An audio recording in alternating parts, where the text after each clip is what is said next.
আমার আমার নাম সায়ন কর্মকার। আমার ছোটোবেলার থেকে আমার বাবা মা নেই।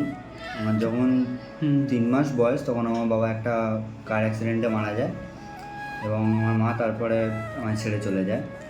কেন মা ছেড়ে চলে যায়? মা দেখেছে যে তার এখনও বয়স অল্প, তিনি এখনও তার লাইফ আরও ভালোভাবে কাটাতে পারেন, আর একটা বিয়ে করবেন, মাও ছেড়ে চলে যায়।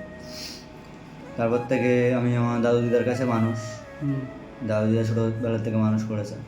ওরাই আপনার বাবা মা, ওদের কি মনে করেন? হ্যাঁ, অবশ্যই। তা আমার দাদু মারা যায় আজ এই 9 বছর হচ্ছে। তারপর থেকে আমার দায়িত্ব নেয় আমার পিসেমশাই, আমার পিসি এবং আমার পিসেমশাই পিসির একটি মেয়ে আছে। এনারা মিলে আর আমার ঠাকুমা মিলে এখন আমায় দেখে। বাবার যে কষ্টটা সেটা কি তুমি উপভোগ করতে পেরেছো?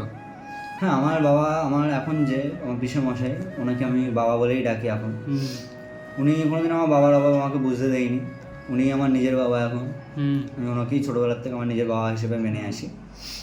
তা ওনার জন্য আমার আজ পর্যন্ত আমার বাবা মার অভাব মনে হয়। আর পড়াশুনো? সব খরচা উনিই চালাচ্ছেন। আপনার যাবতীয় যা কিছু সব উনিই চালাচ্ছেন? একদম সব উনি চালাচ্ছেন। আর লাইফে ভালোবাসা বলে কিছু এসেছিল, আছে, চলেও গেছে। সে কি আগামী দিনে তোমার সাথে থাকতে চাই? হ্যাঁ, অবশ্যই সে থাকতে চায়। সে আছে, সামনেই খুব তাড়াতাড়ি আমাদের বিয়ে। দেখি এখন কতদূর কি হয়, এবার ভগবান কি। সে কি আপনার সাথে চিরস্থায়ী সে থাকবে বলে অঙ্গীকার করেছে? তিনি বলেছেন আমার হাত ধরে রাখবেন এবং আমার হাত ছাড়বেন না। লাইফে বন্ধু বলতে কেউ আপনার ক্লোজ বন্ধু কেউ আছে? ক্লোজ বন্ধু বলতে খুব একজন কেউ নেই। খুব ক্লোজ যদি বলি তাহলে আমার দুজন আছে।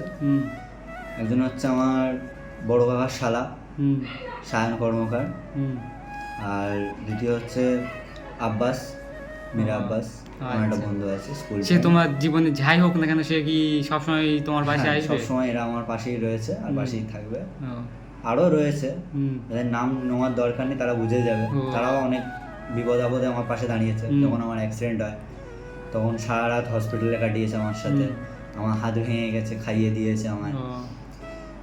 আরও অনেকেই এরকম আছে আমার সাথে।